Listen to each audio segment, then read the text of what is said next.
Hello dear students, you are most welcome to your channel CSE master. आज के video lecture में हम discrete mathematics को start करेंगे और डिस्क्रीट मैथमेटिक्स का ये बेसिक वीडियो लेक्चर है। बहुत ही इंपॉर्टेंट वीडियो लेक्चर होगा ये।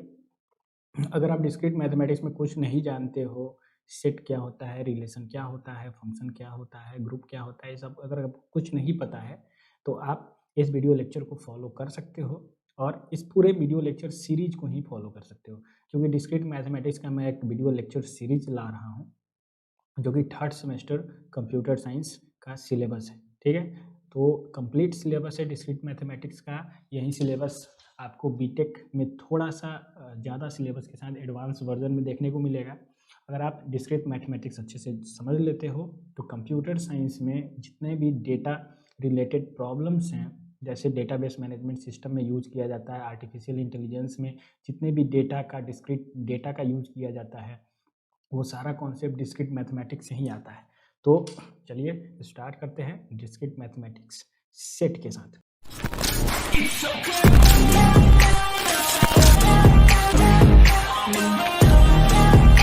तो सबसे पहले हम समझते हैं कि सेट होता क्या है। ठीक है, क्योंकि पूरा डिस्क्रीट मैथमेटिक्स जो है सेट का कॉन्सेप्ट ही है। सेट को हम यूज करेंगे और इस पे अलग अलग तरह के कॉन्सेप्ट को अप्लाई करेंगे। तो देखो, सेट जो है ये एक वेल डिफाइंड ऑब्जेक्ट का कलेक्शन होता है। ठीक है, अब ये सर वेल डिफाइंड ऑब्जेक्ट क्या होता है इसको मैं अभी समझाता हूँ। Collection of well defined object. Object का मतलब कोई भी चीज़, कोई भी डेटा, जैसे बुक्स है, पेन्स है, क्लॉथ्स है, कोई भी ऑब्जेक्ट का कलेक्शन एक सेट कहलाता है। ठीक है, जैसे सपोज करो रूम नंबर 1 में क्या है। ठीक है, तो हम लिख देते हैं R1। रूम नंबर 1 में बुक है, बेड है, ओके, पेन है, कॉपी है, जितनी भी सारी चीज़ें हैं वो सारी चीज़ों को हम एक जगह कलेक्ट करके नोट कर देते हैं, रख देते हैं, तो वो ग्रुप ऑफ ऑब्जेक्ट हो जाता है, कलेक्शन ऑफ ऑब्जेक्ट हो जाता है और इसी ऑब्जेक्ट के ग्रुप या कलेक्शन को हम सेट कहते हैं। ठीक है, अब इसको लिखने का अलग अलग तरीका है। एक प्रॉपर मैनर में हम इसे लिखते हैं। जब मैथमेटिकली इसे ऑपरेट करना हो, मैथमेटिकली इसे हमें रीड करना हो, स्टडी करना हो, तो हम कुछ इस तरह से लिखते हैं। तो वो भी हम लोग देखेंगे कौन कौन से मैनर में इसे हम लोग नोट कर सकते हैं। The object of set are taken as distinct only on the ground of simplicity. This is most important point.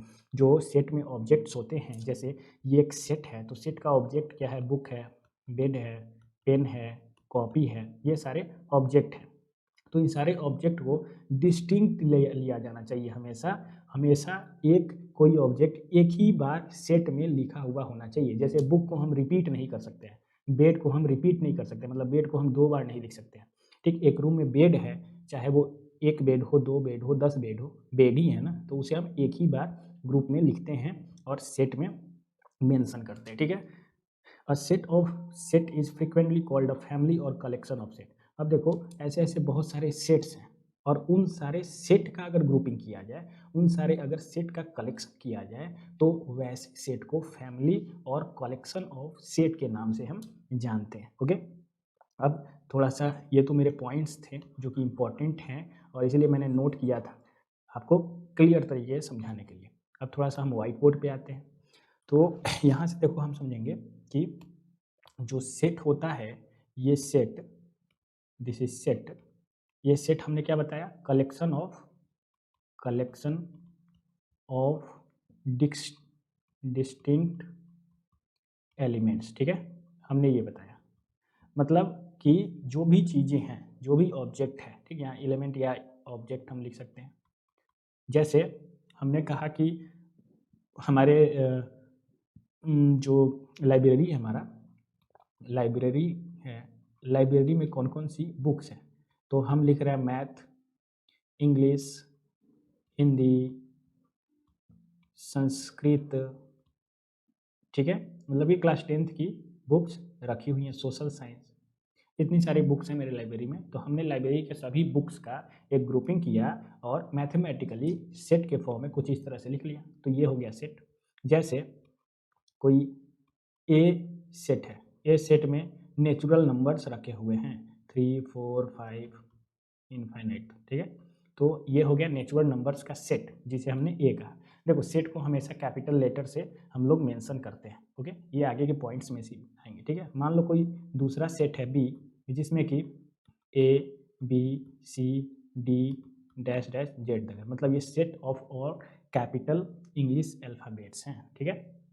ऐसे ही कोई सेट सी है, इसमें A B C D dash dash dash Z तक है, तो ये है set of all small alphabet या lower case alphabet of English, ठीक है। तो कोई भी चीज़ है, जैसे कोई एक सेट है D, set of all even number, तो 2 4 6 8 डैश डैश डैश, ये सारे इवन नंबर्स के सेट है। तो किसी भी तरह के ऑब्जेक्ट्स का जो कि डिस्टिंक्ट हो, उसका कलेक्शन सेट कहलाता है, ठीक है। अब फिर से हम अपनी स्लाइड पे मूव ऑन करते हैं। तो नेक्स्ट पॉइंट एग्जाम्पल हमने आपको बताया, लेकिन वो एग्जाम्पल आप ऐसे लिख सकते हो, लेकिन टेक्निकल एग्जाम्पल्स हैं वो हम लोग एक कॉमन फॉर्म में लिखते हैं। जैसे सपोज करो A1 A2 A3 A4 A5 AN तक कुछ सेट है, ठीक है। A1 एक दूसरा सेट है, A2 एक दूसरा सेट है, A3 एक दूसरा सेट है, ऐसे ही AN तक कोई सेट है, ठीक है। तो इसको हम कहेंगे फैमिली ऑफ सेट, ठीक है। ये पूरा का कलेक्शन एक फैमिली ऑफ सेट कहलाएगा, ठीक है। तो एक सेट हम बनाएंगे S is equal to AI, ठीक है। जैसे S इज इक्वल टू है ना A1 A2 A3 A4 ऐसे ही AN तक, ठीक है। तो S क्या है, S को हम कहेंगे फैमिली ऑफ सेट या कलेक्शन ऑफ सेट, जो कि हमने यहाँ पर डिस्कस किया था, ठीक है। अब इसको हम लोग एक और दूसरे तरीके से लिख सकते हैं, जो कि हम बताएंगे रिप्रेजेंटेशन ऑफ सेट में कैसे सेट को रिप्रेजेंट किया जाता है। S is equal to AI, okay. उसके बाद एक लाइन हम ड्रॉ करेंगे और डिफाइन करेंगे I क्या है, तो I belongs to natural number, capital N से हम नेचुरल नंबर को डिफाइन करते हैं, ठीक है। एंड जो I है ये क्या है, 1 से बड़ा है और N से छोटा है, ठीक है। तो इस तरह से हम लोग सेट को रिप्रेजेंट कर सकते हैं।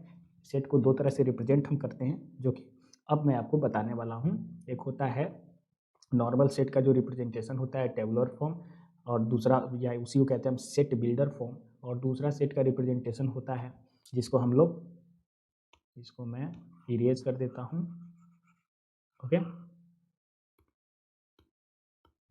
तो नेक्स्ट इसमें देखो सेट का एग्जांपल हमने दिया, जो कि पहले बता दिया है आपको। अब देखो हमने कहा कि सेट डिस्टिंक्ट एलिमेंट या ऑब्जेक्ट का कलेक्शन है, तो ये जो है सेट नहीं माना जाएगा, क्योंकि यहाँ पर 3 और 3 एलिमेंट 2 बार रिपीट किए गए हैं सेट में, और 4 और 4 1 और 1 ये भी 2 बार रिपीट किए गए हैं। तो डी जो है ये सेट नहीं कहलाएगा, सेट के कैटेगरी में नहीं आएगा, क्योंकि इसमें एलिमेंट डिस्टिंक्ट नहीं है। डिस्टिंक्ट का मतलब यूनिक, जो रिपीट नहीं करे, ओके। तो D is not a set. अब देखो सेट का नोटेशन कैसे किया जाए। तो सेट को हमेशा कैपिटल लेटर से डिनोट करते हैं, और it is represented by listing all its element between curly bracket such as this. इसको मिडिल ब्रैकेट भी कहा जाता है, मतलब कि सेट जो है हमेशा कैपिटल लेटर से डिनोट किया जाता है, जैसे capital A, capital B, capital C, capital D, capital Z, ठीक है, से रिप्रेजेंट किया जाता है। और जो भी एलिमेंट्स हैं वो कर्ली ब्रैकेट के अंदर में कॉमा से सेपरेट करके लिखे जाते हैं, ठीक है। ABCD 1 2 3 4 2 4 6 8 या और नंबर 1 3 ये सारे हो सकते हैं। इस तरह से हम लोग सेट को रिप्रेजेंट करते हैं। एक और पॉइंट आता है जिसे हम कहते हैं कार्डिनलिटी। कार्डिनलिटी का मतलब होता है कि किसी सेट में कितने नंबर ऑफ एलिमेंट्स हैं, कितने ऑब्जेक्ट हैं, ठीक है। फिर से मैं बता रहा हूँ, कार्डिनलिटी का मतलब होता है द नंबर ऑफ एलिमेंट्स और object in a set, okay.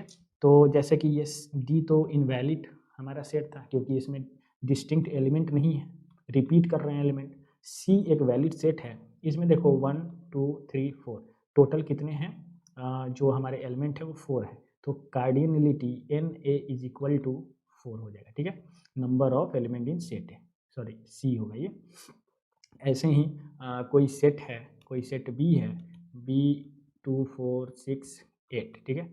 तो इसमें टोटल कितने एलिमेंट 1 2 3 4 एलिमेंट। तो cardinality of set B is equal to what 4, ठीक है। तो एक सेट में जितने भी एलिमेंट्स होते हैं उतने एलिमेंट के नंबर को हम कार्डिनलिटी ऑफ सेट के नाम से जानते हैं, ठीक है। तो उम्मीद करते हैं आपको ये वीडियो लेक्चर अच्छा लगा होगा। अगर वीडियो लेक्चर अच्छा लगा तो आप वीडियो को लाइक कर सकते हो, अपने फ्रेंड्स में, बैचमेट्स में शेयर कर सकते हो, और अगर आप चैनल पे नए हो, हमें पहली बार देख रहे हो, तो आप चैनल को सब्सक्राइब कर सकते हो।